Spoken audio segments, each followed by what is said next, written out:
Sot jemi mbledhur për të bërë promovimin e ekipit Vahid Komaku, sheshet e betejave të Skënderbeut në xhip të realitetit. Ky libër flet për betejat e Skënderbeut në xhip të realitetit, ku autori, që është edhe gjyqi im, është mbështetur mbi faktet reale, duke shkelur gjithë ato vendet që mendohet që është bërë betejat e Skënderbeut dhe ka pasuruar në këtë libër. Gjyqi ka shkruar për betejat e Skënderbeut, ka shkruar që vitin 1988, ka bërë botimin e këtyre shkrimeve në gazetën Drita të asaj kohe dhe është dalur në veçantë për betejat që bërë Skënderbeu në zonën e Gollobortës. Bile titulli i shkrimit të atëhershëm është Golloborta, shesh betejave të Skënderbeut. Gjithashtu, në këtë libër trajtohet edhe rrugët që ndiqte ushtria ushtuese otomane për të hyrë në Shqipëri. Ky është libri i parë që u botua në bazë të materialeve doshkim të gjyqit.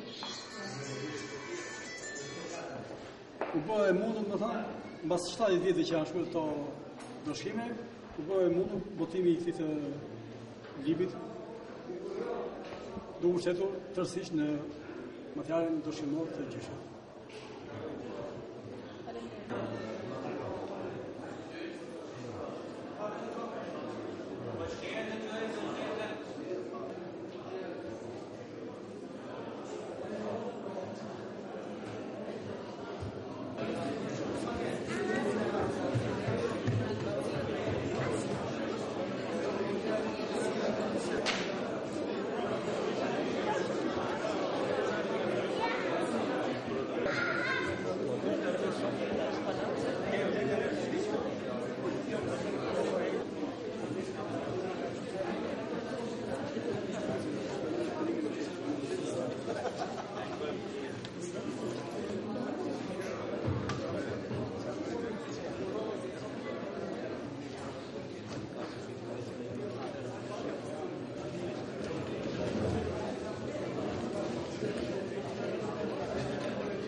gjithë shokët e tjerë të nipit të vajit Mashta.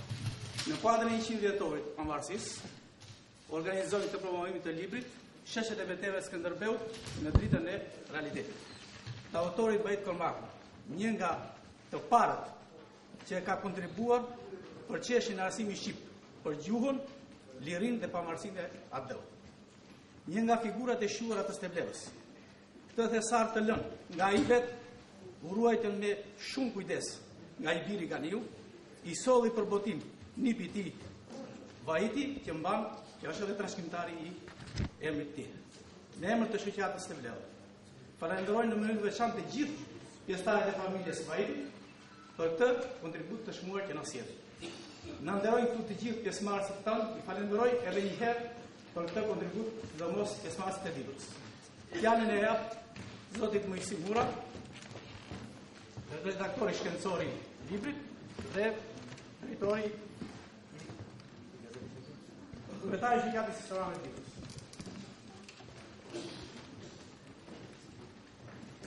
Zonja dhe zonëri, si që ka i shoqatës, sot në promovojmë librin e Vahit Kormaku, Sheshet e beteve Skënderbeut në dritën e realitetit. Në fakt, këj libër duhet votohet 66 vjetë më parë. Por, fatkeqësisht, jeta është shumë e shkurtër e Vahit Kormaku dhe ai e la dërshkrim. Edhe pas kaq vjetësh, prap nuk ka zhvillë. Unë lexoj vetëm një pasazh vogël, pastaj do të merrem me shit me punën që i ka bërë Vahiti, për gjithse shumica për ju se ta marrin të libër. Tu e pam të gjithë së bashku. E ka fjalën për punën që tu është banë për libër. Nesër do të nxjerrim atë libër të shenjtë, i cili do t'i kushtohet atë dhejt në mënyrë që dhe vendi ynë të njihet në lamin shkencor, kulturor e historik për përpjekjet, sakrificat dhe famën e dhejën e grive të tij. Që në rreshtat të parë do të jetë patriotizmi dhe datarizmi i Vahit Kormaku. Dhe Vahit Kormaku nuk u mori kot me historinë e Skënderbeut. Duke ditur se në këtë kohë ishin botuar në Shqip, bile njëna ishte frëngjisht, vetëm 2 libra për Skënderbeut. Një ishte botuar Panoli në 21-shin në Boston, dhe një tjetër ishte botuar historia e Skënderbeut në Paris nga Thanas Gejta. Nësa historia e Skënderbeut e Marin Barletit rrinte në arkivet e Vatikanit latinisht, por që Vahiti kishte marrë kontakt, sepse Vahiti ishte një njohës i mirë i gjuhëve, ditë gjuhët orientale, gjuhën slave, gjermanishën, edhe italishën e kuptonte shumë mirë. Edhe kishte marrë njohuri për, ama në shqip nuk e kishte. Latinishën Vahiti nuk e ka njohur mirë, po nga italishtja kishte njohuri për të. Kështu që ai kishte si referencë vetëm 2 libra. Një shkrim i botuar i Pajkonisës me 1901 se historinë e Skënderbeut duhet ta bëjnë atje ku janë zhvilluar betejat e Skënderbeut, i dha shtyjës Vahit Kormaku që të merret me historinë e Skënderbeut.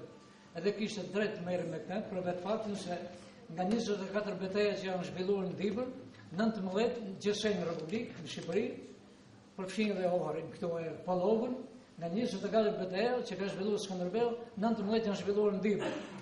Edhe kjo ishte edhe merita e Vahit Kormaku, se si thoshte Konica, lokalizimi i betejave të Skënderbeut në libër mund ta bëjë vetëm një libran që njeh terrenin, vetëm një libran që njeh fushat, vetëm një libran që njeh toponiminë e vendit. Edhe i nesër, nga rrugët e lëvizjes të ushtrisë turke, toponimet që ekzistonin në treven e Librës, Vahit Kormaku arriti të nxjerrë këtë libër, Sheshet e betejave të Skënderbeut në dritën e realitetit. Pra, kështu që ky libër në fakt i botuar i situohet që i shkruar të dërshkrim ka pas përfunduar në maj të 46-s. Por vetëm dërshkrim tjetër. Kështu që ai të shpërsëri i bon që merri me të, po ai tek ka parakoshme për betejën e Oranikut, dikush e vendosi në Domasov. Një tjetër e vendosi në Bibër të Madhe. Një e ka nxjerrë brigën e shkumbimit. Vahit Kormaku e nxjerrë në Orbenit Kollobotës. Edhe ai nisë nga telefonimit që ka atje. Një betejë tjetër që është shumë e rëndësishme është betejë e Bajkalit, që e Bajkalit. Të gjithë autorët, edhe shqiptarë, por edhe të huaj, e ngatrojnë Bajkalin e Buqizës me Bajkalin, me Bajkalin. bile në unë e kam vëtru. Vëtrenjë me vëjtikatë, dhe tjetër punë në sa bëjë kërmaku e vendos në fushën e Zërqanit. Ashtë një fushë që ndanë. Po këtu janë në varret e Branë. Në ashtë një vend nuk veshni që thohen varret e Branë. Sa është e varret e Branë? Gjusozë, ka janë një gjuhta shumë me një. Adha nuk e katron fjalët Vajkal me Balkal. Ka një ndryshim shumë bënë. Për shembull ke Gurtë Skënderbeu sot, shumë banë që betejë edhe për Meshatin. Ai Meshatin e vendosin në fushën e Zabzonit. Nuk ta tash ne fushë struktur me këtë. Tot fusha e Zabzonit. E ka dhënë se kështu e çështën. Tash me gjithë materialin në histori nuk ka asnjë mënyrë të parë. Ai e dinë ditë në çdo kohë ushtri pavarësisht nga teknikës që përparon rrugët e lëvizjes janë pashmundshme. S'ke të shkosh. Rruga tjetër ishte dyga, rruga tjetër ishte më rrot, Gibra madhe, centrali i Serenesit, ku shënjë është në gjitha. Edhe i kështë shkel, atë i kështë i vetëm kaq, por bani ku shkel, që gjithë autorët Gibra i referohen, por janë disa pandëzjeshëm që atë i kanë produsuar ato shtime shumë fragmentare. Po një nga ato ka qenë Jablonisi, kjo Albanapolisi. Deri para shkrimit nuk ishte diskutim se ku ishte Albanapolis, në janë i zgërvesh Turës. Pra po toka e Dusit është të Simari. Nuk i kanë rarë. Në Jablonis që morin ne. Edhe nga kjo rojnë, a i nëzirë që Jablonisa duhet kërku këtu. Por është një autor antik, pra njifte dhe autor antik. Pas e ka shkrim e tjera, ka përkërim dritën e Dibrës, po është morë dhe më gjusi. Dhe me thonë, ishte shumë fushave. Po e nuk patë mësiqin për e në arkeologjike. Por ma shkoj dhe që më gjitha dhe në. Edhe a i shfarë është me interesant, a i kështë gjithë visë 465. Kja është me shumë interes. Unë kam badë dhe për të që ka gjenë të manerë, nuk ka gjithë. Ashtë edhe thotë shumë me një vire dhe titullu i qërë ka muaj, Nata e Dibrës Antike. Sepse në toka e vendit tonë është në bëjtije të Mëreshit, bime një dhomë kështu, që gjenë do fragmente. Që këte i përkishin se s'kan janë gjallë, përse më Jablonisën si o përmën dhe më të rishën, e kanë shkatërë komplet, unë ishën më dhe Filatini. Po patë kësishë me nuk kemi asë në material, asë në dokument, asë në gjete Filatinis, më i përmën. Devizë e libri. Edhe së në vetëm bëjmë devizën e libri, në bëjmë që doli një libri kështë. Me gjithë ata, unë mund të lezoni, tjerë do të lezoni, edhe do të borin vesh, jo vetëm se kush ka që në vejtë për mogu, po dhe vetëm në ti që i ka janë. Ju falenderit që po të dojnë të më gjatë.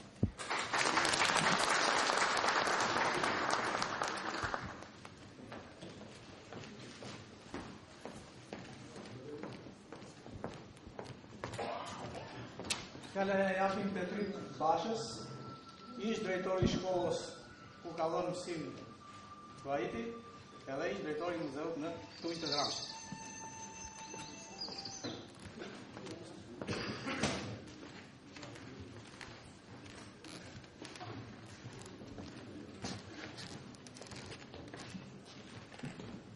Të nderuar pjesëmarrës. Jam Petrit Basha, ish drejtori i shkollës së mesme të bashkuar TUM. Atje unë mësuesi i nderuar, patrioti, zyrtari, historiani, arkeologu i nderuar Vahid Kormaku ka shërbyer së pari në vitin 1921-1922. Ka marrë nga Gramsci për nder të tij dhe tuaj, dhe unë jam i privilegjuar që jam në këtë auditor të nderuar për të thënë dy fjalë nga komuniteti i komunës Tujë.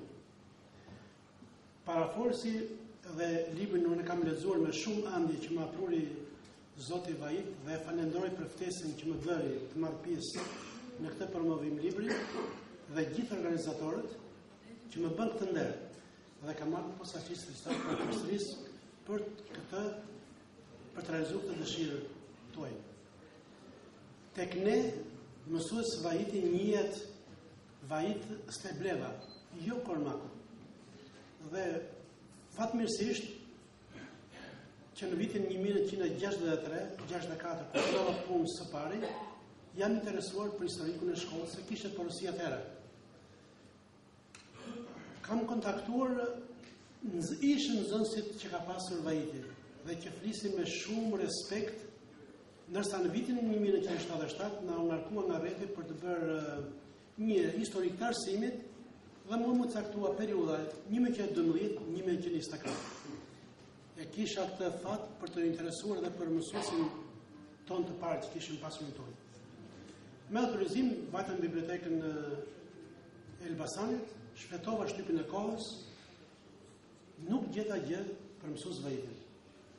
Atëherë takova mësues veteran, mësues të vjetër Elbasanës. Ata më thanë që është mësues patriot. Dhe kështu e festuam në vitin 1981, 60 vjetorin e shkollës së Tunis. Në vitin 1983, i nderuari Gani Kormaku, që njerisht nuk jeton më bie një letër dhe më kërkon, pasi kishte parë për vjetorin e një shkolle tjetër në Gramsh, edhe më bën disa kërkesa për takim me nxënësit, mos e zgjasim, edhe unë ja plotësova të gjitha këto dëshira. Te ky libër që kam bërë për shkollën e Tunis, kam pasqyruar dhe mësues Vajitin, edhe këtë letër që më ka